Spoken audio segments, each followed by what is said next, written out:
이 시간에 우리 옆에 분들하고 인사하겠습니다. 이렇게 인사하겠습니다. 추석을 맞이해서 당신의 가족과 당신의 일가 친척을 주님의 이름으로 축복합니다.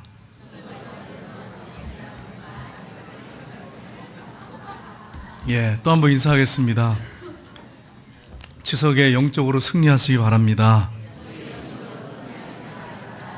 아멘. 추석 명절에 가서 싸우고 오시는 분들이 있어요.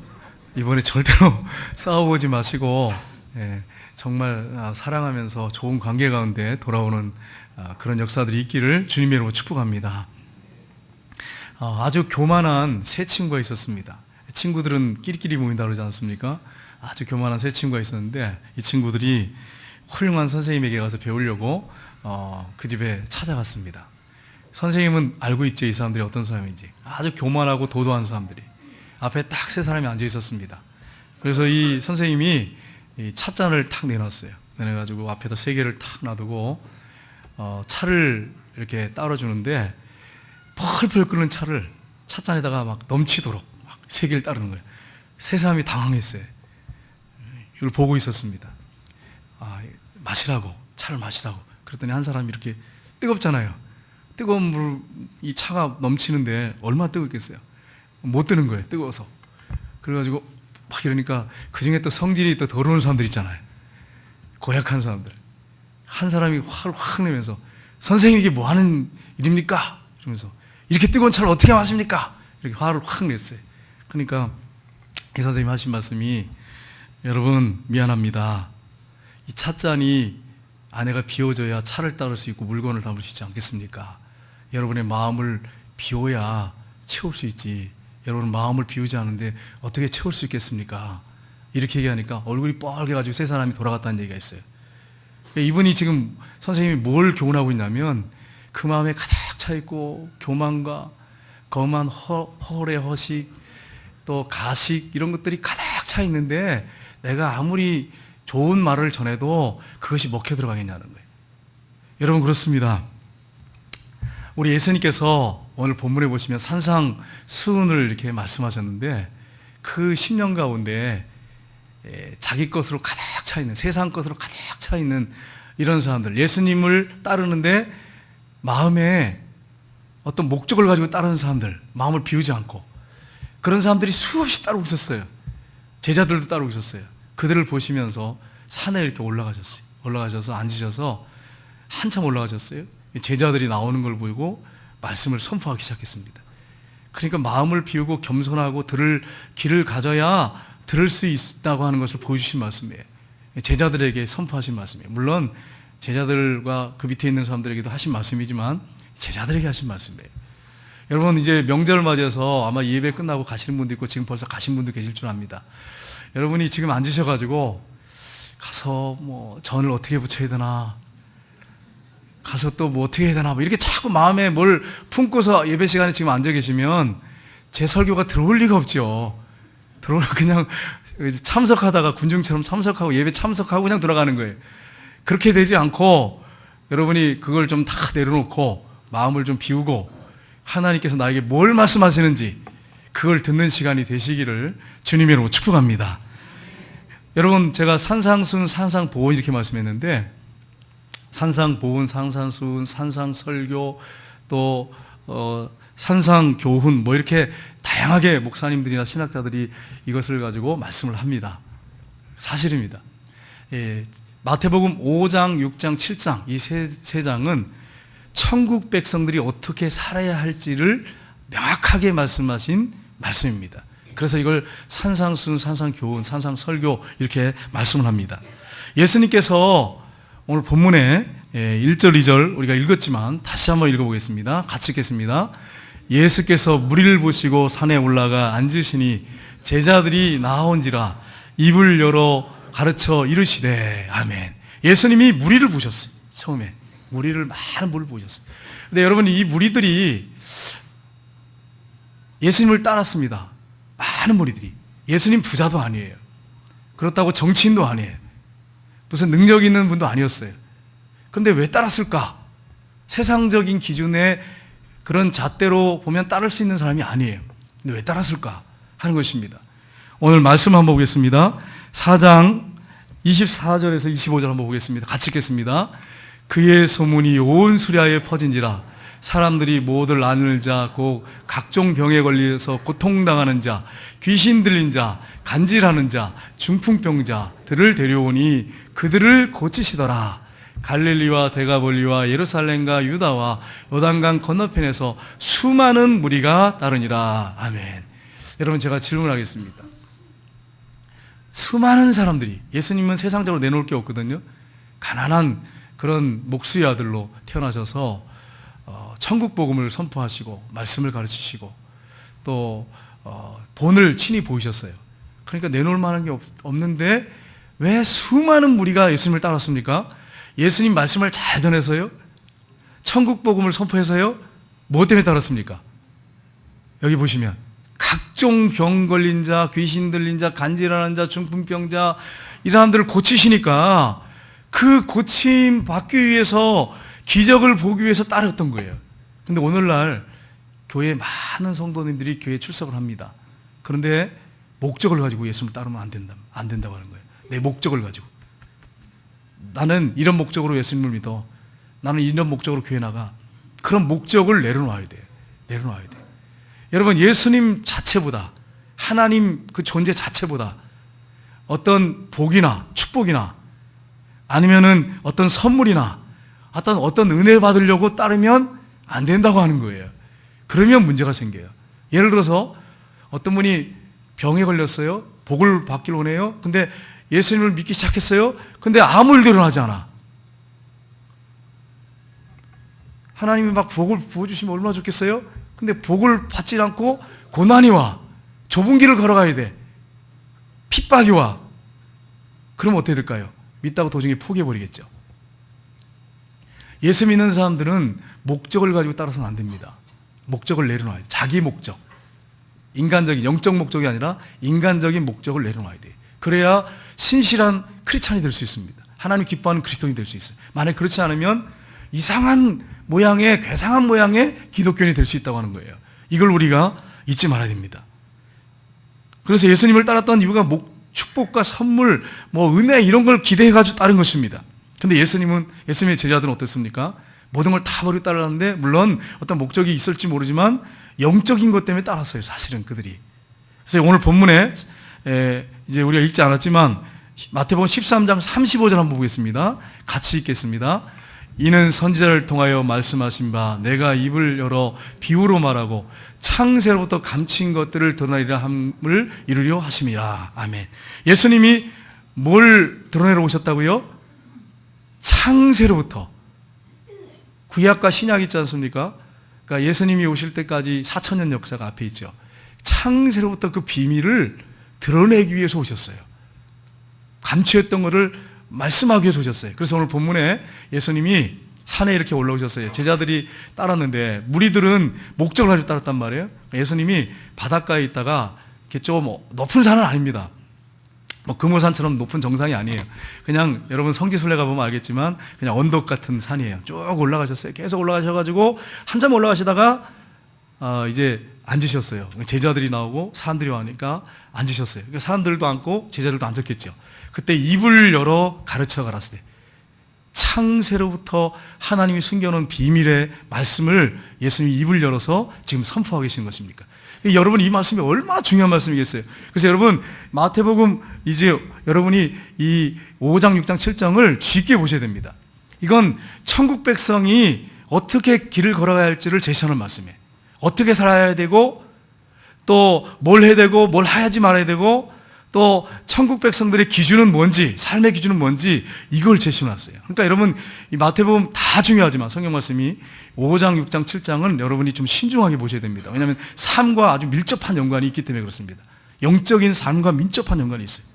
예수님께서 이 산상정 설교를 하실 때 우리가 배경을 우리가 먼저 살펴보기로 하는데, 첫 번째는 이 구약의 배경입니다. 여러분, 구약과 신약은 연결되어 있습니다. 성경을 여러분이 보실 때 구약과 신약은 연결되어 있다. 연속성을 가지고 있다고 하는 걸 여러분 아셔야 됩니다. 연결되어 있어요. 따로 떼서 보시면 안 돼요. 어떤 분들은 구약을 안 보시고 신약만 보시는 분이 있어요. 어떤 분은 신약은 안 보고 구약만 보시는 분이 있어요.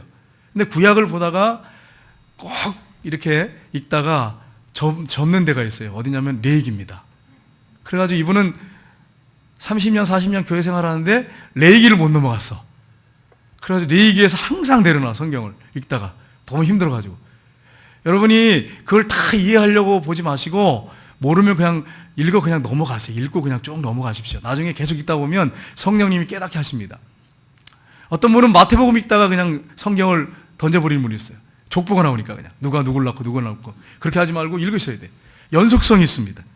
여러분, 이 구약은 오실 메시아, 창세기부터 말라기까지는 오실 메시아에 대한 기록을 하고 있습니다. 그리고 이제 신약 시대 와서 예수님이 오셨어요.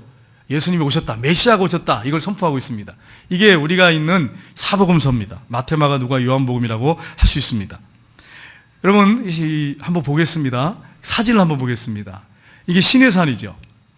예, 호렙산이라고 하죠. 그 다음 볼까요? 예, 그 다음 볼까요? 예, 이게 호렙산 시내산인데 여기서 모세가 하나님께 율법을 받았어요. 그래서 백성들이 가르쳤어요. 호렙산 시내산에서. 그 다음에 보겠습니다. 예수님께서 이제 팔복산이라고 하는데 어떤 분이 화가가 그린 그림이에요. 그 다음 보겠습니다. 이렇게 쭉 언덕인데 올라갔었어요. 그래서 끝에쯤 돼서 올라갔는데 지금 여러분 성지순례 가면 평지처럼 돼 있어요. 팔복산이 있습니다. 한번 그 다음 볼까요? 이렇게 거기에 교회 앞에, 마당 앞에 이렇게 동상이 만들어져 있습니다. 그 다음 보겠습니다. 이게 팔복산. 그 다음에요. 교회, 팔복교회인데 성지순례 가면 이렇게 된 그 교회 마당은 아니고요. 이렇게 사방으로 이렇게 돌 수 있도록 그렇게 해놨어요. 성지순례자들이. 이게 팔복산인데 예수님이 여기서 이 팔복산에서 천국 백성의 삶에 대해서 말씀하십니다. 마태복음 5장 17절 한번 보겠습니다. 마태복음 5장 17절 말씀 같이 읽겠습니다. 내가 율법이나 선지자를 폐하러 온 일로 생각하지 말라. 폐하러 온 것이 아니라 완전케 하람이라. 모세가 하나님께 받아서 선포한 율법은 온전하지 않았습니다. 말씀 자체가 온전하지 않다는 게 아니라 이거 가지고는 구원받을 수 없다는 거예요. 그래서 예수님께서 오셔서 십자가 지셨죠. 그리고 이 율법을 내가 완성하러 왔다고 이렇게 분명하게 예수님이 선언하고 있는 것을 볼 수 있습니다. 그래서 여러분이 이 배경을 알고 이 산상순 마태복음 5장, 6장, 7장을 보셔야 됩니다. 그 다음에 두 번째는 종교적인 배경입니다. 그 당시에 네 파가 있었어요. 네 파가 있었는데 바리새파, 사두개파, 에세네파, 열심당원 이렇게 네 파가 있었어요. 근데 이상한 건 교회 안에 파벌주의가 자꾸 생긴다는 거예요. 그래서 여러분 성경에 신약에도 있잖아요. 구약에만 있는 게 아니에요. 신약에도 있었어요. 신약에 보면은 나는 바울파, 나는 베드로파, 나는 아볼로파, 나는 그리스도파. 나 이 파 저 파 다 싫다. 난 그리스도파. 이 파를 이렇게 파가 있었어요. 파하면 여성들은 음식도 해야 되니까 뭐 별로 마음에 안 들겠지만 여러분 꼭 파가 있어요. 파. 교회 안에는 파당이 없어야 됩니다. 여러분 꼭 기억하셔야 돼요. 교회 안에는 뭐가 없어야 된다고요? 파가 없어야 돼. 우리는 다 예수님 안에서 뭐예요? 하나예요. 하나. 다 우린 예수파예요. 뭐 목사님파, 장로님파, 안수집사님파, 권사님파 교회에서 존재해서는 안 돼요. 그냥 우리는 다 하나야. 다 예수파야. 예수파. 예수님 머리세요. 이걸 여러분 잊지 마세요. 바리새파가 있었어요. 바리새파 사람들은 어떤 사람이냐면 의미가 좋습니다. 히브리어로 보면 이 분리된 자, 구별된 자 이런 뜻이 있어요. 그러니까 자기들은 구별된 삶을 살겠다. 말씀대로 살겠다. 율법대로 살겠다. 율법을 지키겠다. 이런 사람들이 열심인 사람들이 율법의 특심인 사람들이죠. 그런데 문제는 뭐냐면 이게 형식과 외식, 의식으로 치우쳐버렸어요. 예수님께서 화 있을 진짜 이 바리새인들과 사두개인들아 막 선포하시잖아요. 외식하니까 껍데기만 남아있어요. 신앙생활이 사람들한테 보이려고 과시욕 이런 걸로 채워져 있었어요. 그러니까 예수님이 막 책망하십니다. 본질로 돌아가라고. 참믿음은 외형적이고 외식적이게 있지 않다고, 내면에 있다고, 영적인 거 있다고 막 책망하시잖아요. 그러니까 여러분 신앙생활 오늘날 교회생활 오래 하신 분들 중에 껍데기만 남은 분들이 있어요. 그 알맹이가 주님을 향한 사랑의 마음이 있어야 되는데 사랑의 마음이 없어요. 사랑의 마음이. 그래가지고 다 형식 의식만 남고 사람들한테 보이려고 하는 것밖에 없어요. 과시하려고 밖에 없어요. 여러분 이렇게가 신앙생활 가지고 되겠어요? 저도 목사 해보니까 그런 것 같아요. 여러분 제가 정죄하려고 말씀드린 게 아니에요. 제 자신을 보니까 그래요. 십자가 앞에 막 눈물을 펑펑 흘리고 막 내가 죄인입니다. 내가 죄인 중에 개수입니다. 막 이렇게 하다가 목사를 오래 하다 보니까 저도 꽤 오래 했거든요. 어떤 분들은 목사님 뭐 젊습니다 이런데 여러분 그게 아픈지 진짜인지 잘 모르겠어요. 그지만 막 목사님 젊습니까? 막 이렇게 하지만 사실 목사님 오래 했거든요. 하다 보니까 내가 정말 가식적이다. 바리새인 같다. 내가 바리새인이구나. 왕 바리새인이구나. 막 이런 생각이 들어요. 그래서 정말 주님 앞에 너무너무 죄송한 거예요. 부끄럽습니다. 정말 주님 앞에. 말씀대로 살지 못할 때가 얼마나 많은지 몰라요. 여러분, 껍데기만 나서는 안 돼요. 여러분이 좀 의식과 형식이 좀 부족할지라도, 사람한테 내놓을 게 없을지라도 중심에 주님을 향한 사랑을 잃어버리지 마셔야 돼요. 여러분이 그거 있다면 여러분은 신앙생활 잘하고 있는 거예요. 근데 사랑의 마음을 잃어버리면 다 잃어버리는 거예요. 여러분, 이걸 잊지 마세요. 그 다음에 사두개파가 있었는데 모세오경만 성경으로 믿습니다. 그리고 율법을 적당히 믿고 해석하고, 이 사람들은 정치적인 일에만 관심 가졌어요. 정치적인 일에만. 영적인 것을 무시해버렸어요. 그래가지고 예수님이 그들을 책망하시는데 영적인 세계가 있다고 하는 것을 가르쳐 주셨어요. 영도 있고 천사도 있고 하나님의 나라도 있다. 보이는 것만 믿으려고 하지 마라. 보이는 세계가 있다. 보이지 않는 존재가 있다. 보이지 않는 가치 있는 것들이 많이 있다. 이렇게 예수님 말씀하세요. 그 다음에 또 SNF파가 있었는데, 이 히브리어로 보면 경건한 자들 이래가지고, 이 사람들은 금욕주의자들이었어요. 금욕주의자, 극단적 신비주의자들, 그리고 은둔 생활을 했어요. 그래서 여러분 왜 사해사본 들어보셨죠? 사해사본이 발견됐습니다. 그래서 예전에 한번 뉴스에 한번 나왔죠. 사해사본이 그들이 이렇게 막 율법을 운둔 생활하면서 금식하면서 쓰니까 이건 정말 잘한 거죠. 성경이 보존되어 있다고 하는 거, 사본이 참 잘한 거죠. 그런데 문제가 뭡니까? 금욕적이에요. 금식하고 막 극단적 신비주의로 가는 거예요. 사람들하고 관계를 하지 않는 거예요. 그러니까 예수님이 그들을 책망합니다. 너희들 그렇게 금욕적으로 살면 안 된다. 온둔하고 그게 신앙생활이 아니다. 그러면서 예수님께서 마음에 있다. 금식을 무시한 거 아니에요, 예수님께서. 금식도 중요한데 더 중요한 건 마음에 있다. 사람들과 관계를 맺고 그들과 함께 살면서 사랑하면서 사랑을 실천하는 것이 중요하다. 이걸 예수님이 교훈하셨어요. 그 다음에 이제 또 한 파가 있었는데, 열심당원인데, 히브리어로 보면 시기하다, 열정 이런 뜻이 있습니다. 이들은 애국자로 자처했어요. 그래서 칼을 들고 혁명으로 나라를 뒤엎겠다는 거예요. 혁명으로. 노마라를 뒤엎겠다는 거예요. 이 사람들의 근본 생각이 그겁니다. 칼과 혁명으로 나라를 바꿔놓겠다 이거예요. 얼마나. 그 중에 예수님 제자 중에 한 명이 있어요. 열심당 시몬이 있었죠. 열심당원이 예수님이 제자가 한 사람이 있었어요. 여러분, 그 예수님 뭐라고 말씀하세요? 칼을 쓴 자는 칼로 망한다. 혁명으로 나라를 바꿔놓으면 또 그 나라가 문제가 생길 거다. 예수님 분명히 말씀하셨어요. 칼을 쓴 자는 칼로 망한다. 혁명 가지고 되는 게 아니다. 예수님 뭐라고 말씀하십니까? 혁명으로 할 수 없다. 진정한 예배를 드리고 하나님의 주권을 인정하고 그분께 의지하고 그분을 찾아라. 그분이 나라를 바꿔놔야 된다. 이걸 예수님이 말씀하셨어요. 세 번째는 이 정치적 배경입니다. 유대인들은 당시에 로마 나라 속국이었어요. 그래가지고 로마 나라가 압제하는 게 너무 힘들었어요. 고통스러웠어. 그래가지고 어떻게 하면 우리가 해방을 맞이할까? 그런 정치적인 배경이 있었어요. 그러니까 여러분, 유대인들이 메시아를 원합니다. 메시아 빨리 오십시오. 로마 때는 더 했겠죠. 지금도 메시아를 기다리고 있어. 근데 여러분, 왜 예수님을 메시아로 못 알아봤을까 하는 거예요. 아니, 예수님이 그때 오셔가지고 천국 백성들에게 하나님 말씀을 선포하고 또 창세로부터 비밀을 선포하셨는데 왜 그걸 못 알아들었을까? 앉은 배에 일어나고 죽은 사람이 살아나고 막 문둥병자 깨끗해지고 막 이런 기적을 행하셨는데 왜 메시아로 못 알아봤을까 하는 것입니다. 왜 예수님을 미치광이로 몰아버리고 귀신 들렸다고 몰아버렸을까? 왜냐하면 그들에게 틀이 있었어요. 프레임이 있었어요. 뼈대가 있었어요. 여러분, 신앙생활 할 때 어떤 뼈를 가지고 여러분 신앙생활하면 큰일 납니다. 이거 안에 딱 가둬버려요. 이 안에 갇혀 자기도 살고 다른 사람도 이거 안에서 다 들여다봐요. 그러면 심각한 문제가 일어납니다. 우리는 성경적 가치관을 가져야 돼요. 성경을 날마다 묵상하고 성경적으로 사람을 바라봐야 돼요. 안 그러면 안 됩니다. 그런데 자기만의 프레임, 틀을 딱 가지고 있는 사람이 있어요. 이게 참 무서운 신앙생활을 하는데 이렇게 되면 많은 사람들이 힘들게 합니다.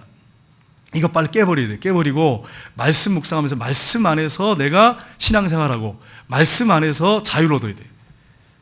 여러분, 왜 그들이 못 알아봤냐면 그 이유가 있었어요. 그들은 메시아를 어떻게 생각했냐면 정치적 메시아를 꿈꿨어요. 첫째는 정치적 메시아. 그러니까 여러분, 지금 로마의 그 압제에서 해방시켜줄 이상적인 지도자, 그런 대왕, 그런 메시아가 오기를 꿈꾸는 거죠. 이 정치적 메시아. 그래서 이방 나라를 물리쳐버리고 로마를 쫓아버리고 그리고 강한 나라를 세우는 그런 메시아를 꿈꿨어요. 그러니까 예수님이 그렇게 안 보이는 거잖아요. 예수님은 허름한 옷을 입고 12명 제자, 노숙자 같은 사람들 데리고 다니고 있으니 무슨 소망이 있겠어요. 그 다음에 또한 두 번째는 뭐냐면 복지국가 건설하는 메시아. 환란이나 박해가 없는 나라를 만들어서 국민의 생존을 지키고 안정된 나라를 만드는 복지국가를 만드는 메시아. 이게 두 번째 그들의 프레임이었어요. 또 한 가지는 뭐냐면 다윗 왕국을 재건하는 메시아. 다윗 왕국 때 번영과 영광을 다시 재현시킬 수 있는 메시아. 이런 틀을 딱 가지고 예수님을 한번 들여다보세요. 어떻게 될까요? 예수님 메시아로 보이겠어요? 메시아로 안 보이는 거예요. 지금도 안 보여요. 그렇게 신약 성경 안 읽잖아요. 신약 구약만 읽잖아요.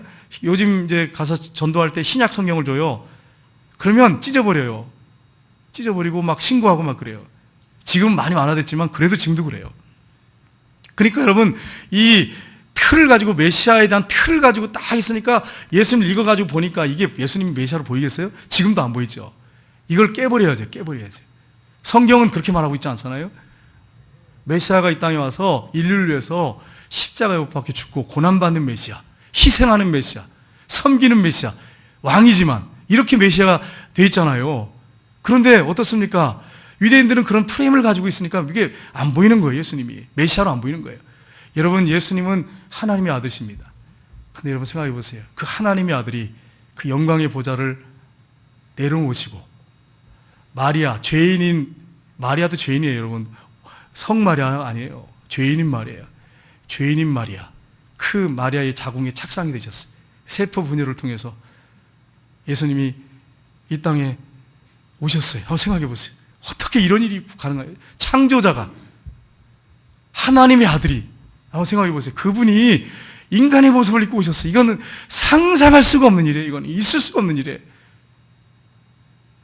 여러분, 엄청난 거죠. 이런 은혜를 처음 하고 있는 사람들이 저와 여러분입니다. 그리고 예수님이 오셔서 어떻게 하셨어요? 가난한 자들과 함께하고, 사람들 불쌍히 여기시고, 병든 자 고쳐주시고, 배고픈 사람 먹을 거 주시고, 그리고 다 주셨어요.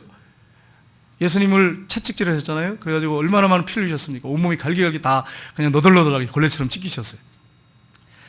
여러분, 그리고 로마 군병들은 어떻게 했습니까? 이 옷을 제비 뽑았어요. 예수님 남은 거 하나도 없어요. 다 주셨어요. 그리고 십자가에 높이 달려서 물과 피를 다 쏟으셨어요. 그리고 죽으셨어요. 우리 죄를 다 짊어지고 대신 죽으시고 3일 만에 부활하셨어요. 성경은 이런 메시아를 말씀하고 있어요. 나를 위해 죽으실 메시아, 섬기실 메시아. 그러니까 여러분, 유대인들이 볼 때는 메시아가 안 들어오는 거죠. 예수님이 메시아로 보이는 게 아니죠. 저주받은 자로 보이는 거죠. 그러니까 여러분, 성경적인 그런 틀, 가치관을 갖고 여러분 신앙생활 하지 않으면 잘못된 신앙생활 할 수 있습니다. 나 나름대로는 잘한다고 말하지만 하나님이 인정하지 않습니다. 이게 성경을 늘 묵상하고 성경 안에서 신앙생활하는 것이 얼마나 중요한지 몰라요. 여러분, 이 명절 기간 동안에 일가 친척들을 만날 텐데 여러분이 증거할 복음은 뭐겠습니까? 섬기셔야 됩니다. 예수님처럼 섬기시고, 나를 위해 죽으시고, 가족들과 일가 친척들을 위해 죽으신, 십자가에 못 박혀서 높이 달려서 물과 피를 다 쏟으신 예수님, 그분을 여러분 전하셔야 됩니다. 그분을 믿지 않으면 죄 용서받을 길이 없어요. 지옥에 갈 수밖에 없는 존재들이지 않습니까? 우리가 죄 안 지려고 노력해도 여러분 죄 질 수밖에 없는 존재잖아요. 저도 목사니까 죄 안 지려고 얼마나 노력하겠습니까? 하나님 앞에 바로 서려고 날마다 기도하고 죄 질 때마다 무릎 꿇고 하나님 앞에. 그런데 여러분 그게 안 되잖아요. 육을 입고 있으니까. 그런 존재인데, 이런 존재가 구원받는데 내 노력 가지고 내 힘으로 구원받을 수 있겠어요? 노력으로, 선행으로? 말도 안 되는 소리죠. 예수님이 나를 위해 죽으셨어요. 생명을 주셨어요. 나를 위해서 온몸 피를 달려주셨어요. 그분을 우리가 주님으로 믿고 있습니다. 근데 예수 믿었는데 삶이 안 바뀌어요? 이게 말이 되겠어요? 나를 위해 예수님 피를 흘려서 죽어주셨는데 예수 믿었는데 아무 일도 일어나지 않아. 변화도 일어나지 않고 사람이 안 바뀌어. 그러면 예수님 문제입니까? 내가 문제입니까? 내가 문제예요. 예수님 만났는데 안 바뀐다? 내가 문제죠. 십자가 앞에 제대로 안 서본 거예요. 십자가를 깊이 묵상해 본 적이 없는 거예요. 이게 문제예요. 어떤 모태신앙 장로님 딸이 있었어요. 여러분 죄송합니다. 목사님들 딸, 아들들 딸도 문제가 많아요. 근데 장로님들 어떤 딸이 있었는데 이 딸이 신앙생활을 형식적으로 하는 거죠. 아버지가 장로님이니까 안 갈 수도 없고, 그리고 신앙생활을 했어요. 근데 큰 어려움이 찾아왔어요. 결혼하고 이제 미국에서 아무도 볼 사람이 없어. 도움을 요청할 사람이 없어. 언어도 안 통하고. 그러니까 무릎을 꿇었어요. 그래가지고 하나님 아버지, 처음으로 아버지 이랬어요. 그랬더니 마음이 딱 들려오는데, 음성이 들려오는데, 왜 내가 네 아버지냐? 그래가지고 생각해보니까 아버지라고 불러본 적이 없거든요. 자기도 이상한 거야. 그래가지고 진짜 하나님이 왜 아버지지? 고민에 빠진 거예요. 생각을 해본 적이 없어, 그거에 대해서. 왜 하나님이 내 아버지지? 그럼 막 고민하는 거예요. 우리 아버지가 장로님입니다, 하나님. 우리 아버지가 장로님이잖아요. 나올 때부터 신앙생활 꽤 열심히 했습니다. 그게 너하고 나하고 무슨 상관이 있는데, 그게 내가 아버지 된 조건이냐? 할 말이 없는 거예요. 그래가지고 당황이 된 거예요. 딸이 막 당황이 돼가지고 어떻게 할지 모르는 거예요. 아버지 도와주세요. 그렇게 또 고백을 했어요. 근데 고백하는데 형식적이죠. 그 고백이 진짜 고백일까요? 또 질문하셨어요. 내가 네 아버지 될 이유가 뭐냐? 대답을 못해. 그냥 앙 하고 울었다는 거예요. 막 통곡하면서 울었다는 거예요. 그러니까 이제 성령님께서 역사하셔서 말씀을 깨닫게 하시고, 예수님이 널 위해 죽지 않았느냐? 널 위해 죽어서 피값으로 너의 죄를 용서하고 널 사지 않았느냐? 그래서 네가 하나님 딸이 된 게 아니냐? 그래서 그 다음부터 또 열심히 신앙생활할 때, 근데 여러분 우리가 교회 다녀도 이럴 수 있어요. 형식적이에요. 깊이 생각을 안 하고 그냥 신앙생활 하는 거예요. 그냥 뭐 어릴 때부터 습관이 돼가지고 막 교회 나오는 거죠. 그냥 생각을 깊이 안 해보는 거예요. 여러분 이번 명절에 많은 친척들 만나게 될 거고, 내 자신의 신앙도 한번 점검을 해봐야 됩니다. 내가 정말 하나님과 바른 인격적인 교제 가운데 있는가, 아니면 그냥 의식적으로 형식적으로 교회에 그냥 주일 되면 왔다 갔다 하는 그런 밀물이 들어왔다 썰물 나가처럼 그렇게 들어왔다 갔다 빠져나간 것처럼 그렇게 하고 있지 않는가를 생각을 해봐야 돼요. 진지하게 점검해 봐야 됩니다. 그렇다면 이 인간의 도덕 윤리를 뛰어넘는 산상설교를 어떻게 지킬 수 있는가? 예수님이 철저하게 지키셨어요. 근데 우리는 예수님이 아니잖아요. 천사가 아니잖아요. 이걸 어떻게 지킬 것인가 하는 거예요. 첫 번째는 이 산상설교는 천국 백성의 기준이고 목표임을 알아야 됩니다. 예수님이 따라오라고 말씀하세요. 지킬 수 있다는 거예요. 예수님이 우리가 지키지 못할 말씀을 지키라고 하셨을까요? 지킬 수 있습니다. 근데 신앙생활을 어설프게 갖고는 지킬 수가 없는 거예요. 왜 한국교회 교인들이 세상의 빛과 소금의 역할을 감당 못하고 지탄받고 있습니까? 기준을 낮춰버렸어요. 천국 가는 교회가 천국 가면 다 된다고 생각하는 거예요. 나 예수 믿고 천국 가잖아. 죄 용서해주잖아. 뭐 죄책감 덜어내는 어떤 그런 종교로 전락시켰어요. 죄책감이나 덜어내는 종교로. 그런 겁니까? 기독교가? 그렇게 값싼 종교입니까? 아니에요. 산상설교 보세요. 너무 차원이 이 세상 도덕 윤리를 뛰어넘습니다. 세상 도덕 윤리 이거 아무것도 아니야 진짜. 죄송합니다. 무시해버린다는 게 아니라 이 산상수훈하고 딱 비교하면 세상의 도덕 윤리는 한참 밑에 있어요. 이걸 지키라고 말씀하세요. 이걸 내 노력으로 지킬 수 있냔 말이에요. 너의 노력으로. 내 예수님도 아닌데, 천사도 아닌데. 근데 지키라고 말씀하세요. 지키라고. 예수님이 지킬 수 있다고 말씀하세요. 여러분 신앙이 계속 성장하고 성숙해야 지킬 수 있습니다. 성숙하고 성장하지 않으면 절대로 지키지 못합니다. 근데 이 기준을 낮추시면 절대 안 돼. 천국 가는 수준으로 낮춰버리면 안 돼. 천국은 예수 믿으면 가잖아요. 죄책감 덜어내고 세례받는 어떤 그냥 세례받으려고 하는 뭐 직분 받으려고 하는 그런 식으로 전락시켜버리면 안 돼요. 기독교를. 십자가를 그렇게 전락시켜버리면 안 돼요. 높은 표준을 제시해놓고 있어요. 이걸 어떻게 지킬 수 있느냐? 여러분 이 기준이 우리가 따라가야 할, 지향해야 할 목표라고 하는 걸 여러분 잊지 마셔야 돼요. 어떤 아가씨가 있었어요. 아주 예쁜 아가씨가 있었어요. 남자 3사람이 프로포즈를 했어요. 여러분 어떻게 하시겠어요? 우리 청년들. 멋있는 남자 3사람이, 근사한 남자 3사람이, 청년이 프로포즈를 했어요. 이 자매가 잘생겼거든요. 이쁘고요. 그러니까 고민이 생긴 거예요. 그래가지고 이 자매가 어떻게 할까 하다가 고민하다가 지혜가 딱 떠올랐어요. 자기가 좀 달리기를 잘하거든요. 그래서 이제 공원에서 이렇게 데이트를 하다가 이러는 거예요. 아, 내가 달리기를 좀 잘하는데 내가 도망갈 테니까 쫓아오면 잡으면 결혼해주겠다 이랬어요. 영화 안에 보면 나 잡아봐 이러면서 도망가고 쫓아가고 이러잖아요. 환상적이죠. 그래서 이제 도망을 막 가는 거예요. 그러니까 이 사람이 결혼을 하고 쫓아가는데 이게 계획이 있었던 거예요. 5만 원짜리, 만 원짜리를 호주머니에서 탁 떨어뜨리면 달려가는 거예요. 그러니까 5만 원짜리 돈 줬다가 못 잡았어. 그러니까 얼마 후에 커피숍에 만나가지고 그만 만났으면 좋겠다 이렇게 선언을 했어요. 첫 번째 남자 끝났어요. 두 번째 남자한테 또 똑같이 했어요. 근데 이 남자도 5만 원짜리, 만 원짜리 그러니까 돈 주려고 돈 떨어졌다고 그러다가 그냥 또 딱지 맞았어요.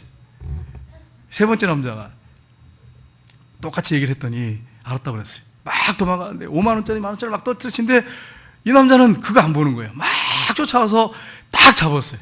남자가 아무래도 더 잘리기 잘하겠지. 아무리 뭐 여성들이 빠른다고 해도. 그래가지고 이 남자하고 결혼했다는 거예요. 여러분 보십시오. 우리가 세상에 돈이나 명예나 어떤 지위 이런 거에 욕심을 갖고 내 마음에 뭔가 잔뜩 욕심을 품고 내가 뭘 원하는 걸 갖고 잔뜩 있으면, 원하는 게 있으면 예수님이 안 보여요. 예수님 못 따라갑니다. 예수님 못 잡습니다. 목표에 도달할 수 없어요. 그냥 크리스찬들이 세상 사람들한테 욕이나 먹고 비난받는 그런 사람들로 전락할 수밖에 없어요. 예수님이 우리의 목표인데, 산상순이 목표인데 이렇게 살아야 되는데 만약에 이렇게 못 살면, 이렇게 못 살아내면 세상 사람들이 밟힙니다. 비난받습니다. 여러분 이걸 우리가 잊지 말아야 돼요. 그래서 우리가 산상순을 이번 명절 기간에 한번 잘 읽어보십시오. 묵상해 보십시오. 이게 내 노력 가지고는 되는 건 아니에요. 이 목표를 낮추지 말고 주님이 지킬 수 있으니까 주셨어요. 그러니까 진지하게 여러분 묵상 한번 해보십시오. 그리고 두 번째는 내가 예수님과 연합되었음을 믿어야 됩니다. 내가 예수님과 연합됐습니다. 예수님이 십자가에 못 박혀 죽을 때 누구 때문에 죽었어요? 나 때문에 죽었단 말이에요. 죄인인 나 때문에 죽었어요. 내가 거기에 같이 매달린 거죠. 예수님 십자가에 못 박혀 죽을 때 나도 죽은 거예요. 예수님이 십자가에서 죽으시고 3일 만에 부활하실 때 나도 부활한 거예요. 그리고 지금 삶 속에 나를 위해 죽으시고 부활하신 예수님이 내 안에 들어와 사세요. 예수님과 연합됐어요. 내가 연합됐어요. 그러니까 예수님이 내 안에 들어와 사세요. 주인으로 사세요. 왕으로 사세요. 그분께 순종해야만이 내 의지를 꺾어서 순종해야만이 산상순을 지킬 수 있어요. 내 욕망 그렇지 못합니다. 내 원수를 사랑하라. 여러분 지킬 수 있습니까? 없습니까? 오늘 이탕모 장로님 기도하실 때 이 부분 여러분 기도한 거 생각나세요? 원수 사랑하는 게 쉽습니까? 명절 때 원수 혹시 있을지 모르겠어요. 내 원수가 내 집안 식구니라 이렇게 말씀했잖아요. 있을 수 있어요. 그게 어떻게 사랑해요? 상처를 준 사람을. 근데 여러분 사랑할 수 있습니다. 어떻게 하면 돼요? 예수님이 내 안에 살아계세요. 나를 죽으시고 부활하신 예수님 살아계세요. 그분께 순종해서 의지를 들여서 마음에는 없지만 감정은 그런 감정이 안 생기는데 순종해서 그를 잘 섬기면 우리 주님께 기도하면서 사랑의 마음을 보더라고 기도하면서 섬기면 주님이 부어주세요. 그 마음을. 그래서 그 사람이 불쌍하게 보여요. 불쌍하게. 주님이 그렇게 만들어주세요. 내 노력 가지고 되는 게 아니에요. 그러니까 여러분 원수 사랑하는 게 내 노력 가지고 내가 막 원수 사랑해봐야지 뭐 이렇게 해서 감정으로 나갔다고 해서 되는 게 아니에요. 주님께 도움을 구하고 의지를 들여서 결단하고 예수님께, 내 안에 계신 예수님께 순종하셔야 돼요. 그래야 산상순을 지킬 수 있습니다. 그리고 세 번째는 성령님의 도우심을 받아야 됩니다. 갈라디아서 5장 16절 보겠습니다. 같이 읽겠습니다. 내가 이르노니 너희는 성령을 따라 행하라. 그리하면 육체의 욕심을 이루지 아니하리라. 성령께서 우리에게 이걸 가능하도록 능력을 주십니다. 성경에 보면, 로마서에 보면 성령을 통해서 하나님의 사랑을 우리에게 부어준다고 말씀하고 있어요. 성령의 능력이 함께할 때, 성령의 지도를 받고 인도받을 때 우리가 사랑할 수 있습니다. 인간의 힘으로는 되지 않아요. 여러분 성경에 보면 예수님이 풍랑 있는 바다 위로 토박토박 걸어오셨어요. 예수님은 하나님이시니까 가능한 거죠. 육체를 입었지만 하나님이시니까. 근데 베드로가 어떻게 합니까? 베드로가 주님이시라면 나를 오게 하십시오 이랬어요. 그랬더니 와라 이랬어요. 베드로가 어떻게 했습니까? 무리를 걸었어요. 무리를 걸었어. 여러분 유튜브 같은 데 보면 무리를 걷는 사람이 이렇게 나오잖아요. 무리 걷는 게 아니라 그 밑에 보이지 않는 이걸 깔았어요. 그 투명 이렇게 보이지 않는 아크릴판 만들어가 제작해서 깔아놓고 걸어가요. 유튜브 같은 데 보면 나와요. 예수님은 풍랑 있는 바다, 잔잔한 게 아니에요. 풍랑 있는 바다, 배가 뒤집어질 것 같은 풍랑 있는 바다를 걸으셨어요. 베드로한테 오라고 하셨어요. 베드로가 거길 걸어왔어요. 그러다가 바람을 보고 풍랑을 보고 무서워서 빠져들어갔어요. 예수님이 어떻게 했어요? 베드로를 건져주셔가지고 배에 태우신 다음에 왜 의심했냐고. 믿었으면 될 텐데. 그래도 여러분 베드로는 대단한 거예요. 왜냐하면 바다를 걸었으니까. 오늘날도 마찬가지입니다. 우리가 이걸 내 능력 갖고 능력 가지고 지킬 수 있는 게 아니에요. 주님이 도우셔야 돼. 산상순 지키는 건 내 노력이 되는 게 아니에요. 주님이 도우시면 가능합니다. 성령님이 도우시면 가능합니다. 그래서 여러분, 세상 사람들이, 예수 믿는 사람들은 정말 세상의 윤리 도덕을 뛰어넘는 사람들이다. 그 사람 삶이 너무 고상하다. 그렇게 여러분 인정받는 사람이 크리스찬입니다. 그게 KS 마크예요. 안 그러고 천국 갈 정도의 수준으로 예수 믿는다. 그러면 세상 사람한테 지탄받습니다. 기준을 낮춰버렸기 때문에. 여러분, 천국 백성의 기준을 낮추지 마십시오. 절대 낮추지 마십시오. 그리고 산상순에 있는 말씀대로 살아가십시오. 내 노력이 아니라 주님의 노력으로, 주님의 능력으로, 성령님의 도우심으로. 그래서 여러분의 삶을 통해서 믿지 않는 자들과 일가 친척들이 예수 믿는 사람은 역시 다르다라고 하는 것을 볼 수 있는 그런 축복의 역사들이 저와 여러분의 삶 속에 있기를 주님 이름으로 축복합니다. 기도하겠습니다.